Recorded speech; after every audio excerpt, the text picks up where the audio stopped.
Welcome, everyone. Thank you for being here today. It's lovely to see you. So in a moment, we're going to sit for a quarter of an hour, followed by some reflections I've prepared, and then we'll have some inquiry together. So as other people arrive, Jessica's going to invite the bell and we'll sit for 15 minutes. Thank you very much.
Would you please say the verse after me?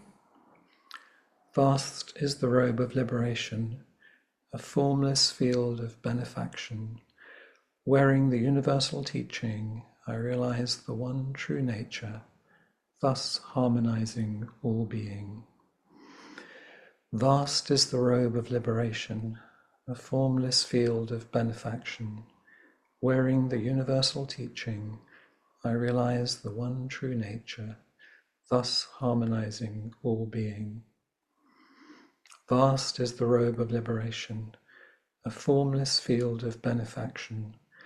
Wearing the universal teaching, I realize the one true nature, thus harmonizing all being.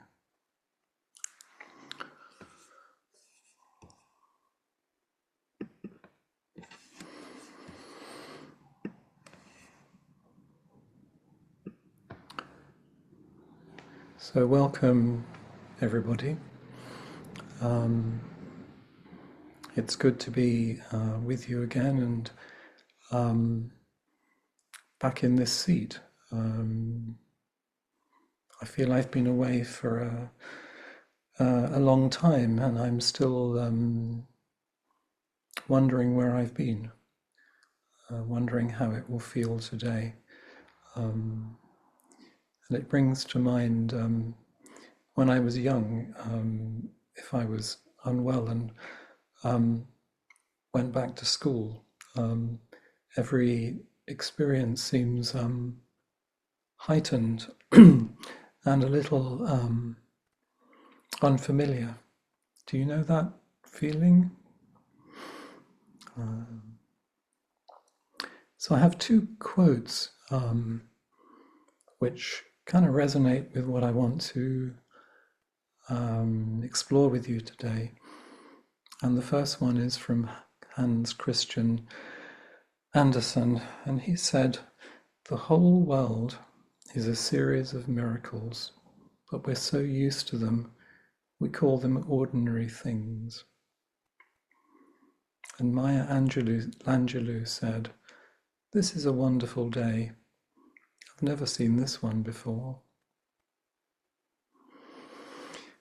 And part of what I want to explore today with you is the journey between contraction and expansion, from self-concern to feeling part of everything, perhaps even being everything. And I wonder, is this the play between small mind and big mind? Suzuki Roshi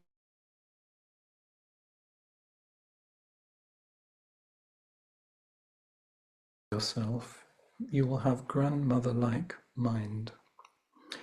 You will always say to yourself things like, "Don't eat too much," because you will always be trying to take care of yourself. When you become angry, you may say, "Oh, don't be angry so much." I wonder what your relationship is like with kind, spacious, grandmother-like mind. What would you say to yourself at this time in your life in a grandmother-like way? Today, for me, it's something like, just enjoy sharing and being with these lovely people. It'll be fine. So, just before we went away for our holiday in late June, our beloved cat Jasper was diagnosed with an inoperable tumour. And you may have seen him during inquiry from time to time, walking along the back of the sofa, and heard his resonant purr. He was with us actually from the start of Just This in 2011, and he listened to many, many Dharma talks. Does a cat have Buddha nature? The vet said, "He will die when you are away on holiday, so take him home and love him tonight and bring him back tomorrow afternoon for his final long sleep." So, how to talk to our beloved dying Sangha cat with grandmotherly mind. So, cradling him gently, I thanked him for the beauty and joy and fun he had brought to us. I talked to him about how in 2011 we'd actually gone to buy his sister. He was the last of the litter, and he kept playing with us and jumping on our shoelaces. He was saying, "Please take me too." So I talked to him about how Suzuki Roshi said, "We're like a great flashing in the darkness, and then we return to the darkness." And I talked about how we appear in this world for a time, and then we return to the great mystery, how he was going to return to the great mystery tomorrow. And I reminded him that Suzuki Roshi said, "You are one with everything. Wherever you are one with the clouds and the sun and the stars that you see. That is more true than I can say, and more true than you can hear." And I was reminded of a beautiful talk by Marsha Angus at San Francisco Zen Center a few years ago. And she was talking about how she was visiting a prisoner, and there was something about her relationship with this prisoner that she was really warmly curious about. And she realized that it was something about she was adopted as a baby, and as far as she was aware, nobody spoke to her as the baby about what was happening to her. Nobody communicated this to her in kind, grandmotherly-like words. And she talked about the importance of actually honoring beings with our kind words. And she went on to say about if you're going to have a medical procedure, if the surgeon says, "Actually, this is really going to hurt, but I'm going to take some care with you," it makes such a difference to your experience. Suzuki Roshi said in his new book, "To find true joy under some limitation is the way to realize the whole universe. To find true joy under some limitation is the way to find true joy in the whole universe." And I would extend that to suggest to find true joy under some difficulty or challenge is the way to realize the whole universe. So Trudy and I went on holiday to Devon in late June, to a beautiful little place by the sea, and after 3 days there, I got an uncontrollable nosebleed, which just wouldn't stop. So Trudy and I had 2 visits to accident and emergency in Plymouth. And after 8 hours during the second visit, my bleeding had stopped. And at 3 a.m., somebody said, "Just get on this trolley and we're going to take you to a ward." Can you imagine the relief? The lights and the tension and the activity in A&E is quite intense. And so I was wheeled through the quiet of this hospital at 3 a.m. in the morning, and I can hear the sound of the wheels, and I went into a lift, and then I was taken somewhere else. Totally helpless, but cared for. And then I got to this ward. It's very dim lights, and a nurse said, "Welcome, I'm going to look after you." And after that, there were the night sounds of the ward and the nurses kind of moving quietly around doing things, and it was a completely different kind of soundscape to the frenetic activity in accident and emergency. And what I realized is the story, the narrative had changed from a holiday by the sea to being in hospital totally unexpectedly. I'd never had a nosebleed before. And so rather than watching and feeling the ebb and flow of the sea, when I was not in intense pain, I started to appreciate the ebb and flow of the ward and the activity of the ward.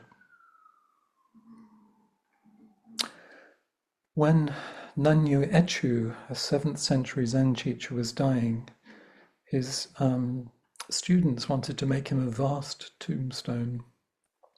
But Nanyu Echo said, "Any stone will be good enough. Even a small stone is good enough for me." And Suzuki Roshi comments on this. He said, "If you know what a small stone is, you know that it is you yourself and that it covers everything. But if you think you need to see the entire universe in order to see yourself, you will be lost. If you know you're a small stone, you can see the entire universe." He says you need one small room for yourself. This is very true. When you can really find yourself in a small room, then there is you yourself, and the whole universe is there, and the whole universe makes sense to you. I think that perhaps there are different resonances and interpretations of Suzuki Roshi's one small room. What is the resonance for you of this one small room? What is your one small room? So I found myself in a small room, not on holiday, but on holiday, which happens to be a hospital ward, and the whole universe is there. 2 weeks ago, Trudy shared that connection is what we are, and separation is what we do. And last week, Flint talked about moving with the life that is pulsing around you. Again, the journey between contraction and expansion, from self-concern to feeling part of everything, perhaps being everything. I wonder, is this the play between small and big mind?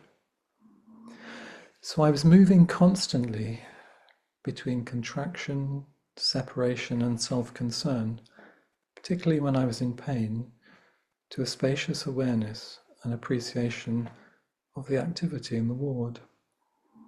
In both hospitals, my bed was close to the nurses' station, so I was able to witness and be part of this flowing drama of kindness and pain, care and despair. The transition from the day shift to the night shift, which involved a detailed briefing for the night shift and then the same in the morning when the day shift arrived. The whole play was there in front of me, and what I most was aware of was the exquisite care that the nurses and doctors offered each patient unreservedly. And there was something very touching about having moved from a holiday situation, it's not what I expected, to something which was, in its way, very beautiful when I wasn't in extreme pain. Because when I had the nosebleeds, of course, my need for survival was paramount, and I just wanted them to stop. So I wasn't feeling the big picture. I wasn't feeling part of everything in that way. And that's okay. But then there's a moment when something can expand and you can appreciate something that's actually very beautiful. I was given for my birthday by a dear friend last week this wonderful book. It's called Everyday Wonder. And it's divided into sections. And I'm going to read you just three poems from it. And the sections are home, street, land, and body. And each chapter encourages you to engage with whatever you are meeting in a spacious and expansive way. So the first poem is from Land, and it's by Mary Oliver. It's called Praying. It doesn't have to be the blue iris. It could be weeds in a vacant lot, or a few small stones. Just pay attention.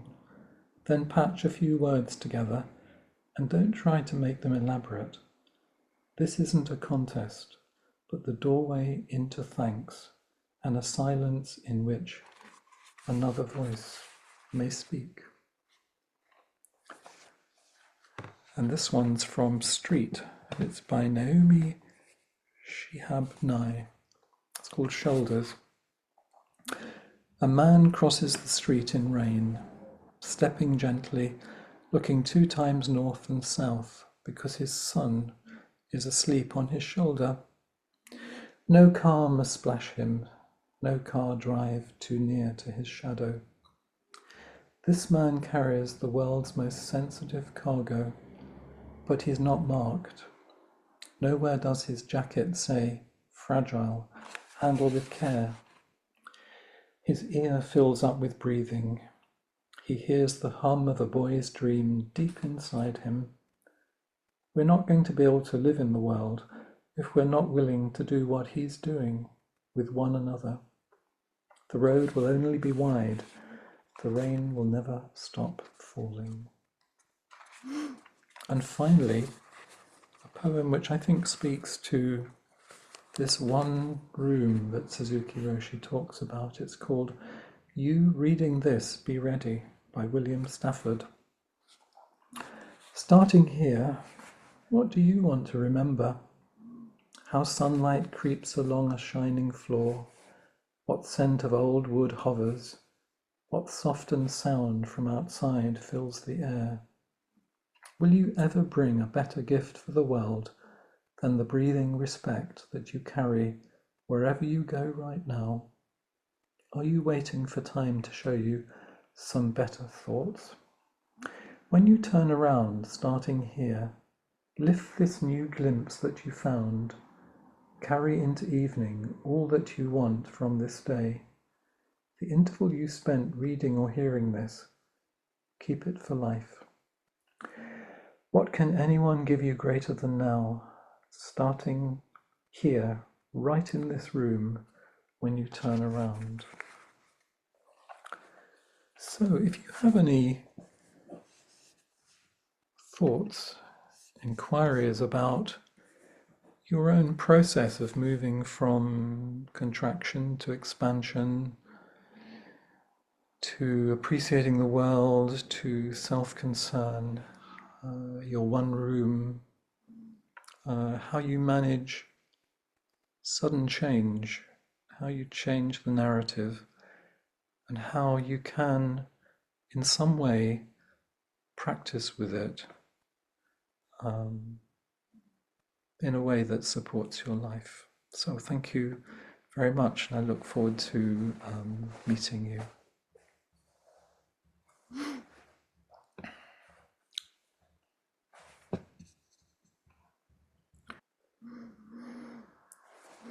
Hello, Catherine.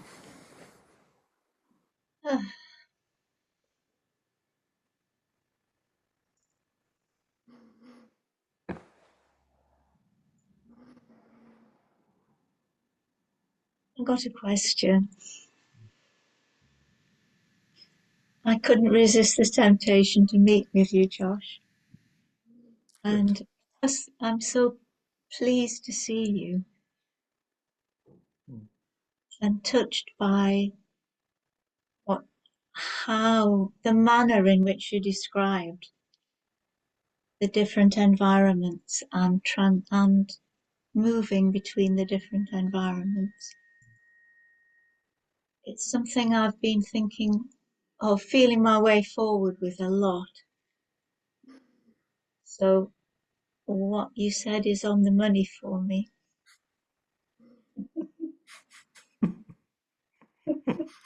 Thought it might be. Uh,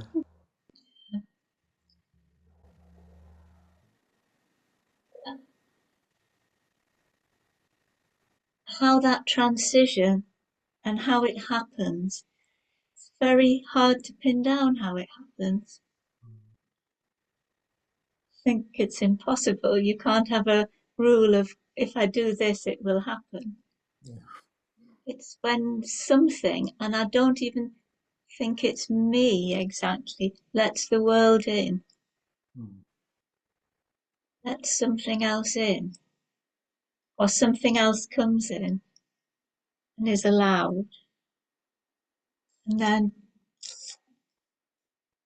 and the difference. Yeah. Mm.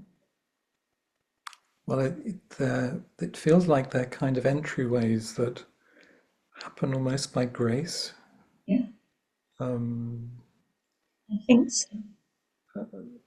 Something beautiful happens in the most inauspicious places. Um, and we've been texting, we've been in communication, and I feel like you've really encouraged me in recent weeks. Um, and I have a sense that we're recycling encouragement with each other. Yes. So I get a text from you, and something touches my heart and makes something possible. Um, Going back to days of Christian belief, which I'm revisiting through Richard Rohr's daily meditations, mm, becoming more open and less prejudiced. mm, I remember someone once saying to me that God has a secret pathway, a secret back door into every heart. mm. So I think grace is a good word, as you've just said. Yeah. Yeah, and I think you sent me a quote of his in one of your texts, which I really liked. Um, Was it God? Uh, God comes to us disguised as our lives. yes, that's the one. I like I like that. Yeah. I love it. It needs a bit of translation maybe, but that's fine, isn't it? Mm. Or does it? I Or don't know. does I don't know that it does actually, because it resonated with me straight away. it? Um, you know, so there was something very immediate about it. Um, yeah. It did with me too. Thank you so much.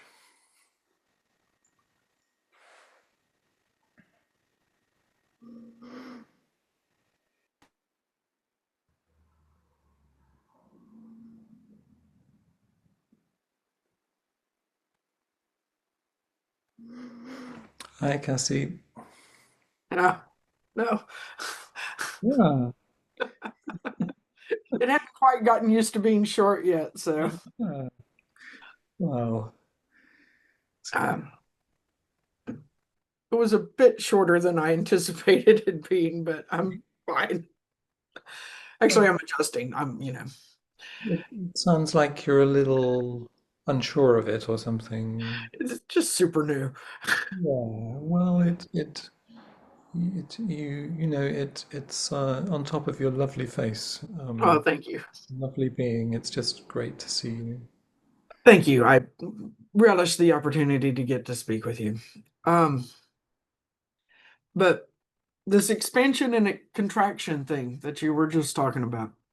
And so it occurred to me from some things that happened this last weekend that I wondered if my system like looks for the homeostasis medium part of what I call normal. Like I experience something quite expansive, and then afterwards I seem to have like a recoil of contraction, you know, uh, kind of back and forth in there. And one of our dear Sangha members had a very formal, old traditional priest ordination at the Austin Zen Center with um, I don't know the solid traditional ways, the real the and I was there for before the Zen Center existed and when it came into being Mm, and all of that, and I had not been in one of these priest ordination ceremonies since Flint's. mhm, And I was like time traveling. Like I was experiencing both mm, things because it was the same words, it was the same movements. And I was thinking about that throughout the thousands of years of mm, how that ceremony is communicated in us. mm.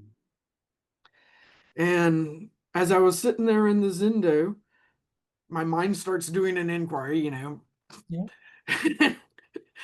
and I say, and it said, I said, what is the most embarrassing thing that could possibly happen to me right now? And I imagine that. And then the backward step question was, would that be accepted here?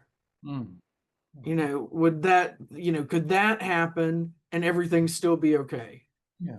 Yeah. All the places that I carry my shame and all of that is or every single article of that accepted right here, right now in this room. And I got a really immediate, solid, deep yes. Great. And whoa, wonderful. And then I met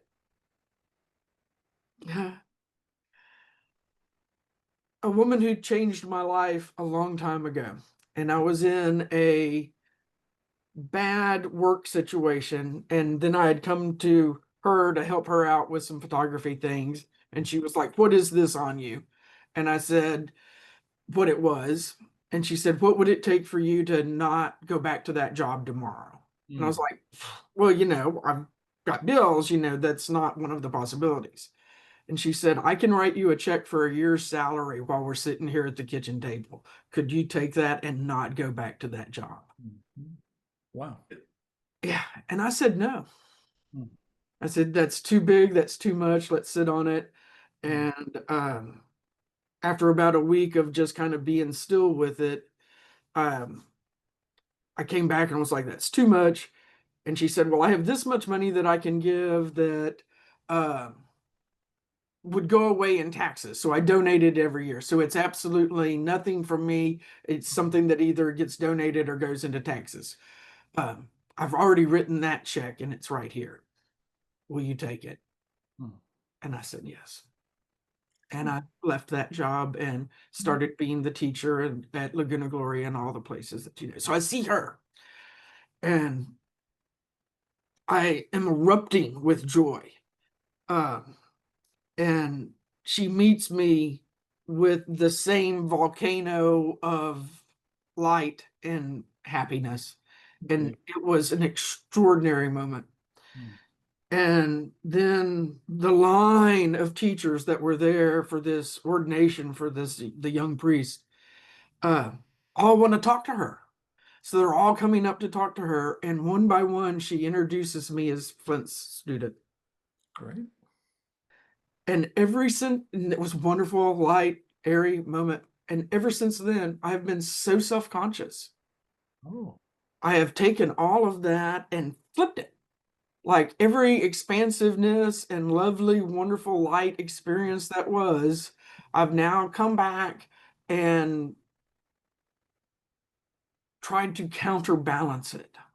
okay. So it sounds really like it was really beautiful and now it's really painful and Yeah, but I'm the one that made it painful. Like, like it's like, oh, let's put a pin in that balloon.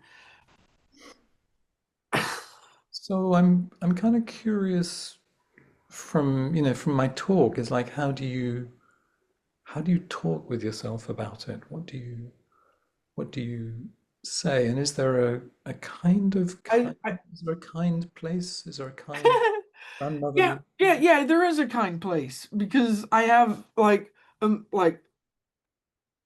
the distinction of what happened versus the distinction of how I'm trying to frame it afterwards. Like Mm, that actually wasn't what that moment was. So I'm telling myself, that there is an awareness of the second arrow, I guess is what I'm saying. yeah, yeah, That I see that this part is a fabrication. yeah. And is that a deeply felt feeling or is it an idea?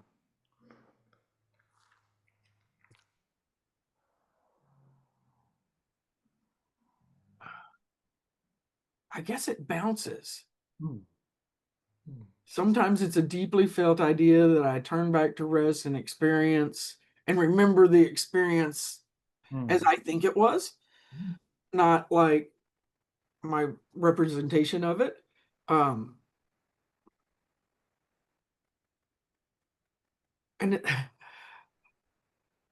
I saw one of those internet jokes that was uh, coming out of the therapist's office, and then you start putting everything back the way you had it before. Like it Yes. gets opened up, and then you got to put everything back the way it was before.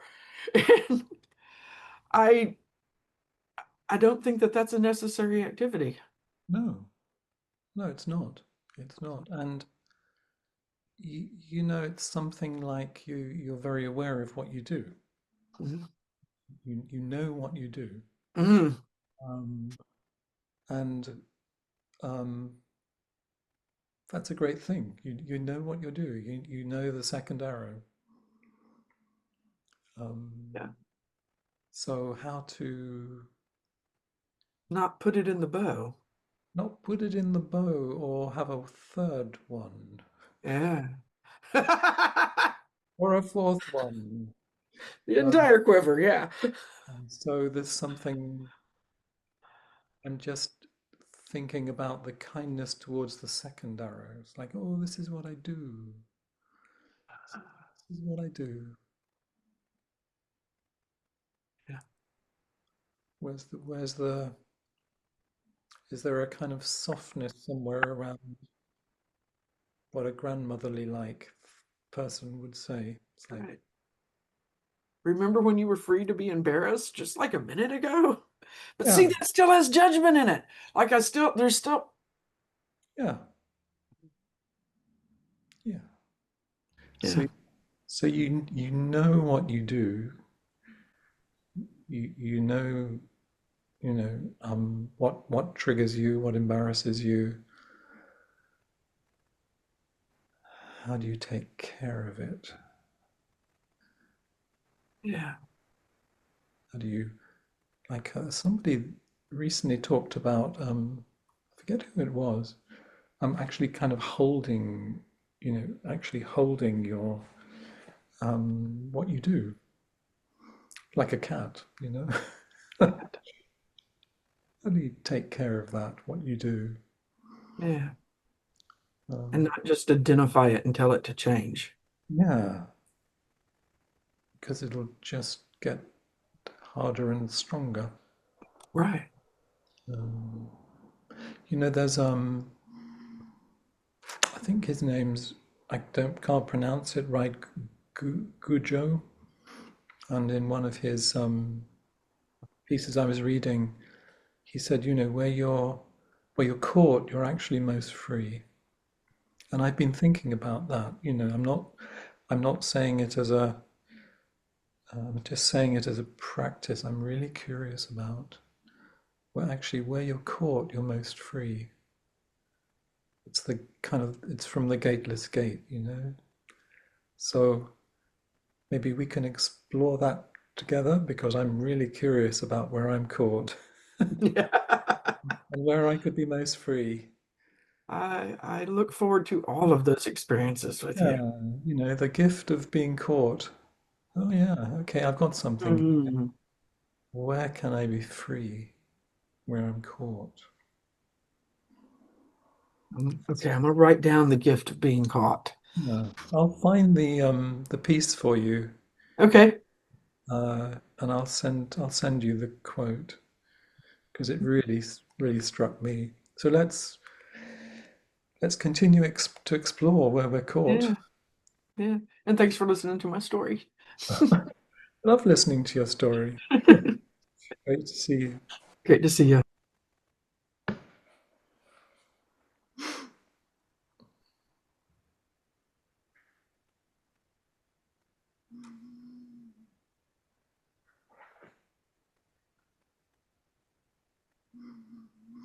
Hello, Jan. Hi. Am I on mute? Yes. Yeah. Hi, Josh. Hey, good to see you. Yeah. Yeah. Um, I arrived with constriction, Hmm. self-concern, um, sense of disconnection, separation. Um, and I'm really struck by how that has shifted in listening to your words. The tenderness, as you described your experience in hospital, the exquisite care that you described. They are the miracles, the ordinary miracles of life, is that exquisite care.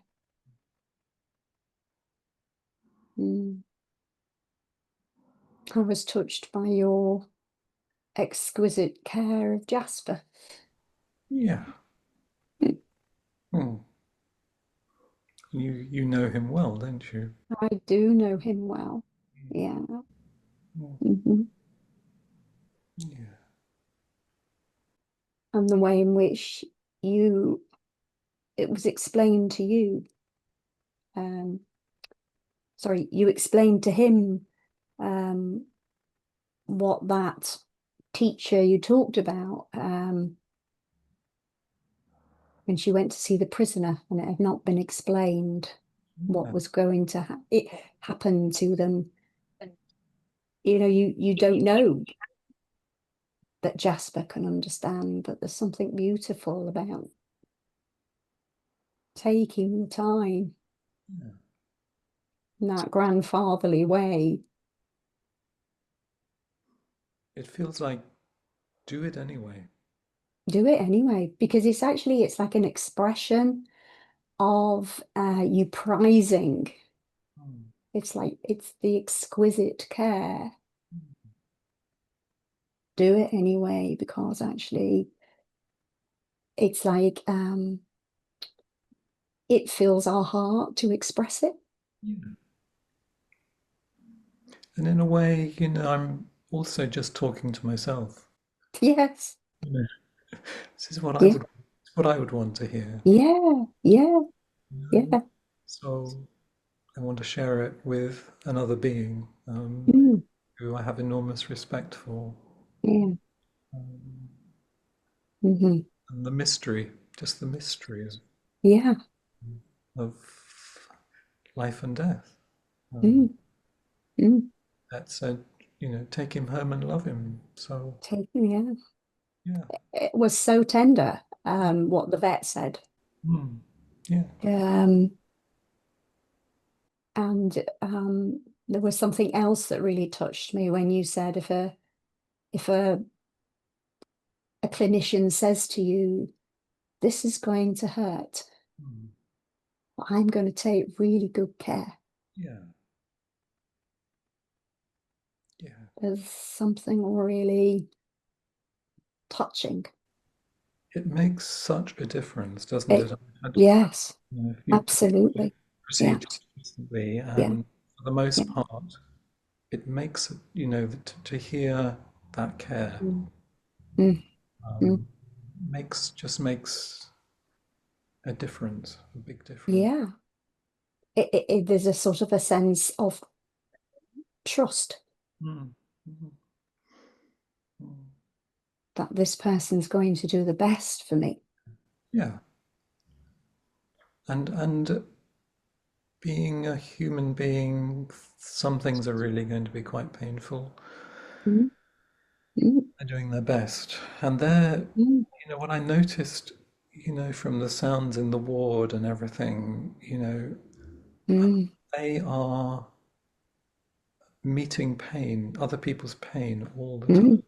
Yeah, and other people's reactions, and yeah. um, Hmm.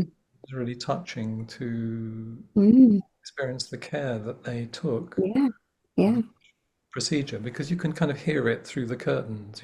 Oh, yeah, Mm. yeah. It's like they're like bodhisattvas, Yeah, they're working with so many people's suffering. yes, yeah. It was Their vow is to end as yeah, much suffering as they can. yes, yeah. Mm, I kind of love it, how sometimes we come to a talk and something shifts or settles. mm, mhm. Appreciate that you Yeah. with some agitation and some, Mm, mm, kind of not quite uh, feeling at ease, and mm, mhm, something is mhm. just possible sometimes. Yeah. Um, I feel connected, mm, expansive. Um, and I've got this idea of like a card that I might even write actually with two sides. And it's like how this card can flip. I can be in contraction and disconnection. And then actually the card can just flip yeah, and it and move into that expansion and connection. And it feels like it's really helped me mm, to really notice tonight what's the thing that flips it. yeah, The grandfatherly mind. I thought to myself when you asked that question, what would you say to yourself mm, mm. about the difficult thoughts that I was having? And that's lovely to hear. There's a like that's would be a way for you, to Mm, mm, that it flips. and mm, and it does, doesn't it, for us? It yeah. sometimes we're really contracted, even if we're not in physical pain. There's Mm, some mm, contraction, and there's always a gateway somewhere. yeah. Always a Yeah. gateway somewhere. Yeah. Um, So thank you. I'm going to hold that those ideas and that maybe grandfatherly, grandmotherly mind is a way that change yeah, can flip in me. yes, yeah. Mm, How can we how can we cultivate mm, a kind voice? yeah, yeah. Um, And I might even think, what would Josh say? oh, Yeah, thank you so much, Jan. That's a beautiful way to end our meeting. yeah. Thank you, Josh.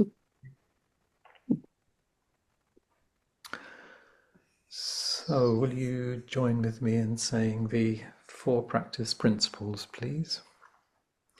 Caught in the self-centered dream, only suffering, holding to self-centered thoughts, exactly the dream. Each moment, life as it is, the only teacher, being just this moment, compassion's way. Caught in the self-centered dream, only suffering, holding to self-centered thoughts, exactly the dream. Each moment, life as it is, the only teacher, being just this moment, compassion's way. Caught in the self-centered dream, only suffering, holding to self-centered thoughts, exactly the dream.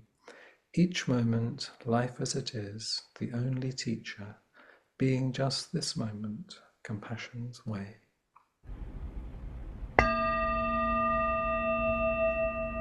Thank you so much, everyone, for being here today and for supporting our community, and I wish you many kindnesses and kind words in the coming weeks. Thank you, and thank you, Jessica, for holding the space so generously for us today. Thank you. Thank you so much, Josh.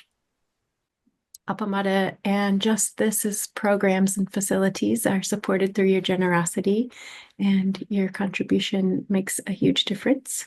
I'm putting a link to the contribution page on the website for both sanghas. Thank you all so much for being here today. So good to see all of you.